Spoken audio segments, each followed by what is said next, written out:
শাক রান্না করছি। লাউ শাকটা কিন্তু কাটা তোমাদের দেখালাম না।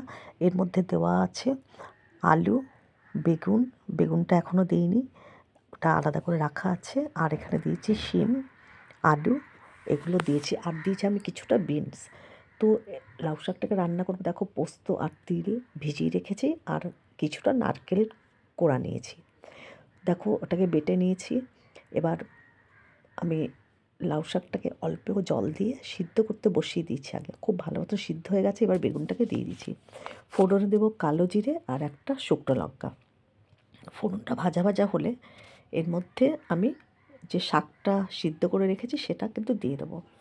এই যে দিয়ে দিলাম। আর দারুণ লাগে, পোস্ত তিল দিয়ে নারকেল দিয়ে করে দেখবে, লাউ শাক খেতে অসাধারণ লাগে।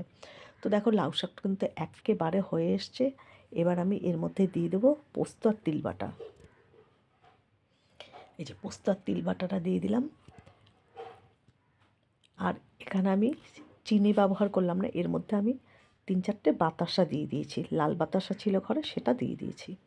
আর দেখো, পোস্ত তিল দিয়ে দিয়েছি, এই যে বাতাসা দিয়েছি। শাকটা কিন্তু প্রায় হয়ে এসছে। এবার নামানোর আগে ওপর থেকে একটু আমি নারকেল কোড়া দিয়ে নাড়িয়ে চাড়িয়ে নামিয়ে নেব। আর একটু সামান্য ধনেপাতা দেবো। দারুণ লাগে। এইভাবে তোমরা করে খেয়ে দেখবে। কারা কারা খেতে ভালোবাসো অবশ্যই জানাবে। ওপর দিয়ে একটু ধনেপাতা দিয়ে দিলাম। এবার নাড়িয়ে চাড়িয়ে এর মধ্যে নারকেল কোড়া দিয়ে নামিয়ে নেব। এভাবে লাউ শাক খেয়ে দেখবে, দারুণ লাগে। আমি কিন্তু এর মধ্যে রসুন ব্যবহার করিনি।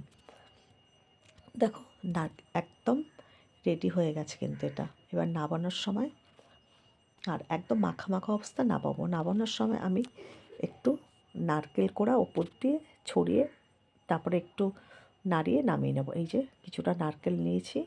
এবার এটা নামানোর আগে কিন্তু ব্যবহার করছি। নারকেলটা কিন্তু আমি আগে ভাজা টাজা করিনি। এবার একটু গ্যাসটা বাড়িয়ে দিয়ে নাড়িয়ে চাড়িয়ে নামিয়ে নেব। দারুণ লাগে খেতে। এইভাবে তোমরা করে বানিয়ে খেয়ে দেখো, তারপর আমাকে জানিও। লাউ শাক কিন্তু এই যে নামিয়ে নিয়েছি। দেখো, দেখতে কত সুন্দর হয়েছে, খেতেও অসাধারণ হয়। লাউ শাক একেবারে রেডি। Hello hello